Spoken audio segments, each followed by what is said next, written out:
रचना computer पर काम कर रही थी।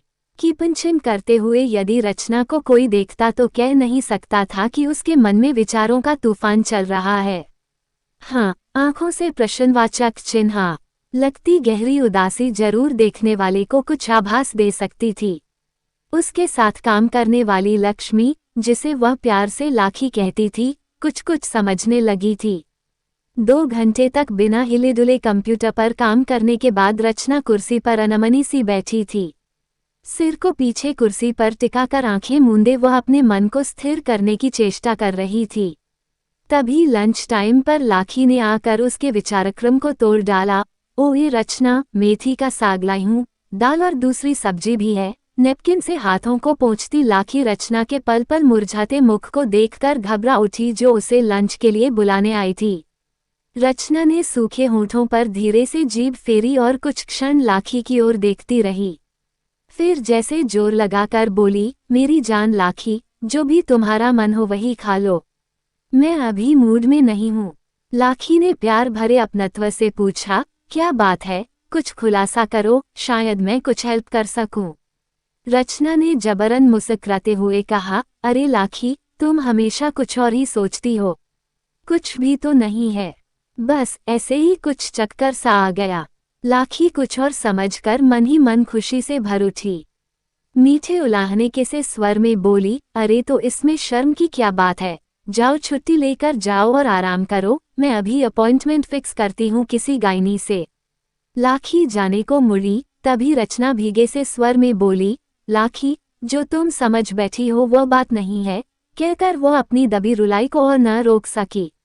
लाखी ने आगे बढ़कर उसके सिर को सहलाया और रुंधे कंठ से बोली, रिच जी, न दुखाओ, जाकर थोड़ी देर बैठी रहो, मैं गरम चाय लाती हूँ। क्यों इन डॉक्यूमेंट्स के पीछे पड़ी हो, अपने रमेश से कह देती। नाहक जी हल्कान किया। रचना धीरे से उठी और बाथरूम की ओर बढ़ी ही थी कि उसके फोन की घंटी बज उठी। वो फिर ठिठक गई और बरामदे के एक कोने में रखी मेज की ओर बढ़ी। लाखी ने तब तक स्वयं फोन उठा लिया। हेलो, मैं लाखी हूँ। अनिल भैया, कौन? हाँ ठीक है, आज थोड़ा जल्दी घर आने की कोशिश करना, हमारी रिच की तबीयत अचानक खराब हो गई है। नहीं, घबराने की कोई बात नहीं, कमजोरी से चक्कर आ गया। हाँ, हम वही कर रहे हैं। अच्छा अनिल भैया। लाखी ने फोन रखकर खंभे से टिकी रचना से कहा, आज अनिल देर से घर आएंगे, कोई मीटिंग है। कोई खास बात नहीं थी। इधर 1-2 साल से लगभग रोज यही क्रम हो गया था। हफ्ते में 2 बार तो अवश्य ही अनिल रात का डिनर साथ नहीं करता था। दफ्तर में तरक्की के साथ साथ जिम्मेदारी भी तो बढ़ती ही है। रचना का काम थोड़ा हल्का था। वह 5.30 बजे निकलकर 7 बजे तक घर पहुंच जाती थी।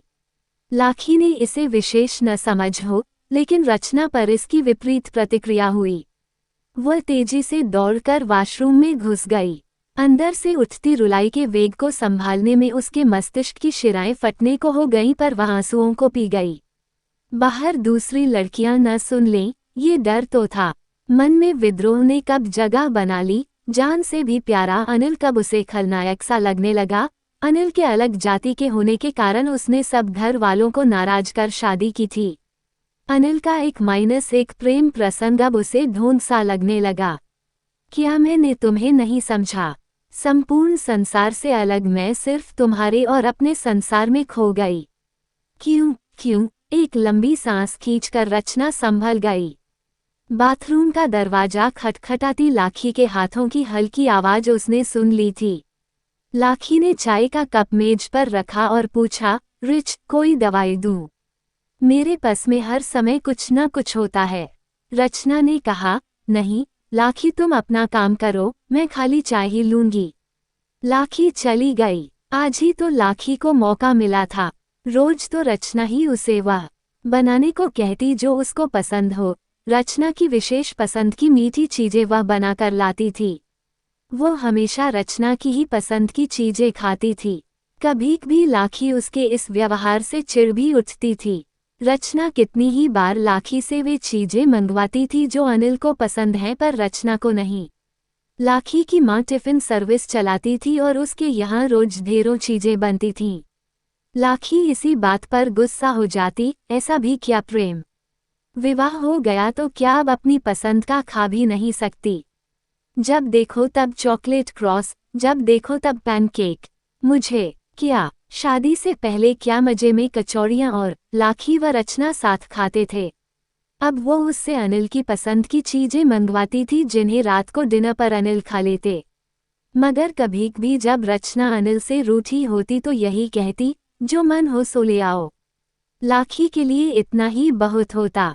वो तली हुई दही की अरबी, आलू, मूली का लच्छा और कचालू का वड़ा लाती, दाल में खूब सारी हरी धनिया डलवाती। घी में तली देशी चीजों से रचना के प्रेम को वह जितना ही अच्छा समझती, अनिल का घी से चिढ़ना उसे उतना ही बुरा लगता। लाखी और रचना बचपन की दोस्त हैं और दोनों एक दूसरे पर जान छिड़कती थीं। रचना के पिता व लाखी के पिता की असमय मृत्यु पर लाखी की मां ने खूब सहारा दिया था। हाँ, एक बात अवश्य थी। लाखी जिस दिन रचना की पसंद की चीजें भेजती, अनिल संप्रश्नवाचक चिन्ह जाता कि आज रचना उससे नाराज है।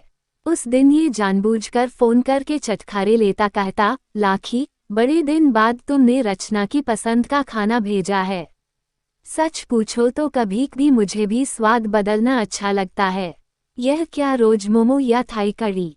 वो कनखियों से रचना को देखता और मन ही मन मुस्कुराता। इधर लाखी रचना की प्रशंसा की भूख ही होती। वो स्पीकर फोन पर उसे बार बार उकसाती, रिच, अरबी खस्ता है कि नहीं? दम आलू में नमक ठीक पड़ा या नहीं? रचना संकेत समझकर कहती, अरे लासी, तुम्हारे हाथ से कभी मसाला गलत पड़ा है? जानती नहीं, मेरी मॉम भी तुम्हारी मॉम से पूछकर अचार में मसाला डालती थी। रचना ने उस दिन न तो ऑफिस में 4 बार चाय मंगवाए और न लंच टाइम में बाहर निकली। रमेश महरी ने पूरे डेस्क का काम कर डाला, पर रचना ने अब तक एक बार भी उसे थैंक यू नहीं बोला और दिन होता तो रचना काम करती, उससे बातें करती रहती। उससे पूछती, उसकी बीवी ने कोई और नया कांड तो खड़ा नहीं किया या रात को उसे दूसरे कमरे में तो नहीं भेज दिया, उसे मारा तो नहीं। रमेश ने सोचा, शायद रचना की तबीयत खराब है। रचना ने आसपास छाए सूनेपन से अनुमान लगाया कि रमेश अपनी सीट पर चला गया है। बाथरूम में मुंह धोने चल दी। मुंह धोकर दिमाग में कुछ शांति महसूस की, पर हाथ पैर बिल्कुल निष्प्राण से थे। जैसे तैसे बालों से ब्रश करके वह एक काउंटर पर टेक लगाकर खड़ी हो गई। पर रोज का ऑफिस उस दिन बेरंग सा लग रहा था। कंप्यूटरों की खटखट की आवाजें उसे सुनाई ही नहीं दे रही थीं, यहाँ तक कि उसने आती हुई लाखी को भी नहीं देखा। जब लाखी ने उसे हिलाया खटपट से उसे पता लगा कि लाखी आ गई है और मेज पर टिफिन खोल रही है। वह बैठ गई और बोली, लाखी, आज मुझे भूख नहीं, तुम खाकर टिफिन पैक कर दो। लगता है आज पेट कुछ गड़बड़ है। लाखी के चलते हाथ रुक गए। क्या कहती हो, रिचा, भूख नहीं? अरे, सवेरे से तो हमने कुक को काम पर लगाया और अब तुम कहती हो भूख नहीं। चलो, थोड़ा खा लो, नहीं तो मैं भी कुछ नहीं खाएंगे। अक्सर लाखी के न खाने की धमकी काम कर जाती थी। कारण, रचना लाखी को नाराज कर ही नहीं सकती थी। पर उस दिन उस पर इसका भी असर नहीं हुआ। वह वापस मेज पर सिर रखकर आंख मूंदकर सोने की एक्टिंग कर रही थी। लाखी के बहुत कहने पर भी जब उसने खाना नहीं खाया तो लाखी सोचने लगी, न जाने रिचा को क्या हो गया है। मियां बीवी में लड़ाई तो हुई नहीं लगती, पर क्या पता हुई ही हो। सोचते सोचते लाखी अपने काम में मशगूल हो गई। उसका बहुत सा काम पेंडिंग पड़ा था, मगर रचना से तो नींद का जैसे वैर हो गया था। लगातार कंप्यूटर पर काम करती जा रही थी, बिना इधर उधर देखे, मानो उसमें डूब जाना चाहती हो। रचना अनिल के पिछले कई दिनों के व्यवहार का विश्लेषण कर चुकी थी। उसकी व्यस्तता का जो कारण उसको पता चला था उसने उसे हिलाकर रख दिया। वो किसी से कुछ नहीं कह पा रही थी। थकान के कारण वह बिस्तर पर लेट गई और सोने का प्रयत्न करने लगी कि तभी अनिल का हॉर्न सुनाई पड़ा। वो हड़बड़ा कर उठ बैठी और घर का मुख्य द्वार खोला। अनिल ने आते ही पूछा, काकी, कैसी है तुम्हारी तबीयत? रचना कुछ बोली नहीं। अनिल घबराया हुआ अंदर पहुंचा तो रचना पलंग पर लेट चुकी थी। अनिल ने आकर उसके सिर पर हाथ फेरते हुए पूछा, रचना कैसी हो? क्या हो गया था? रचना के मौन से अनिल कुछ समझ नहीं। उसने बाहर किचन की ओर देखा, मगर लाखी ने शायद आज कुछ ज्यादा भेजा था। उसने डब्बे रखे थे। उसने रचना का चेहरा ऊपर उठाया, रचना कुछ तो बोलो। उसकी आवाज में छलकते प्रेम ने रचना की भावनाओं का बांध तोड़ दिया। उसने जोर से आती रुलाई दबाते हुए एक प्रिंट आउट उसकी ओर बढ़ा दिया और रोने लगी। आश्चर्यचकित अनिल ने उसे खोला और पढ़ने लगा। उस प्रिंट में लिखा था, ये स्क्रीनशॉट का प्रिंट था अनिल के फोन के व्हाट्सएप मैसेज का। प्रिया, तुम पिछले शनिवार को नेहरू गार्डन में नहीं आए। क्या बहुत व्यस्त हो या फिर मेरी बात का बुरा मान गए? यदि तुम आ सको तो कल दोपहर लंच के बाद छुट्टी लेकर नेहरू गार्डन आ जाना, वहीं से कहीं चलेंगे जरूर। पढ़ने तक उसकी हंसी न रुक सकी। हंसते हुए ही उसने रचना को पलंग से उठा लिया और झलाते हुए कहा, एक तो मेरा फोन चेक किया और मैसेज दिया, फिर प्रिंट लिया। अरे वाह, तुम भी खूब जासूस हो। पर देवी जी, ये मैसेज मेरे लिए नहीं, मेरे अपने अमन चौधरी के लिए है, जो कल अनुपस्थित था। वह दफ्तर के काम से परसों ही दिल्ली जा चुका था। उसकी गर्लफ्रेंड के मैसेज मेरे पास आते हैं क्योंकि अमन की एक दूसरी गर्लफ्रेंड भी है जो बहुत पॉजेसिव है और रोज उसका फोन चेक करती है। मैं पढ़कर डिलीट कर देता हूँ, ये रह गया। रचना की हालत अजीब हो गई। न रोते बना, न हंसते। वह अविश्वास से उसकी ओर देखने लगी। अनिल ने उसे झाड़ते हुए कहा, अरे तुम्हें विश्वास नहीं आया हो तो उठाओ फोन और पूछो दफ्तर में कि अमन से पूछ लो।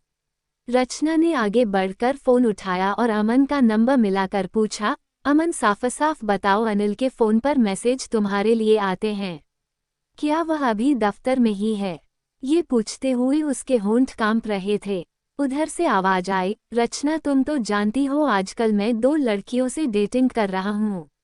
पर जेनी बहुत पॉजेसिव है, वह रोज किसी न किसी बहाने फोन चेक करती है, इसलिए रमा के मैसेज और कॉल मैं अनिल के फोन पर करता हूँ।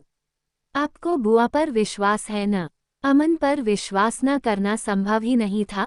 उसने ही रचना के भाइयों और पिता से अनिल व रचना की शादी में लड़ाई में अपनी जान तक जोखिम में डाल दी थी।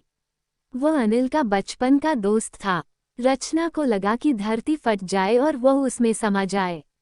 वह दौड़कर अनिल के सीने में समा गई। अनिल ने उसे बाहों में भरकर एक हाथ से उसकी पीठ सहलाते हुए कहा, रचना आज एक फायदा तो जरूर हुआ। मुझे पता चल गया कि तुम मुझे कितना प्यार करती हो। जरा आईना तो देखो, क्या शक्ल बना रखी है तुमने। वह शर्मा गई। अनिल ने ठहाका लगाते हुए कहा, चलो अब खाना खा लो। बेचारी लाखी ने सब तुम्हारी पसंद का ही भेजा है। अनिल के वक्ष में अपना मुंह छिपाते हुए रचना ने कहा, तुम बहुत खराब हो। यदि पहले ये मैसेज दिखा देते कि अमन का मैसेज है तो न मुझे भूखों मरना पड़ता, बेचारी लाखी को न मेरी देखभाल करनी पड़ती। तभी लाखी चाय और गाजर का हलवा सजाए वहां चली आई। मुझे मालूम था कि रचना और अनिल कुछ झगड़ रहे हैं। मैं इसलिए पहले से ही घर में मौजूद थी। वाह री लाखी, तुम बड़ी चतुर हो। गाजर का हलवा लाई है न? जानती हो न कि यह तो हम दोनों को ही पसंद है। लाखी जैसे खुशी से नाच उठी। उसने तुरंत दोनों को बाहों में भर लिया।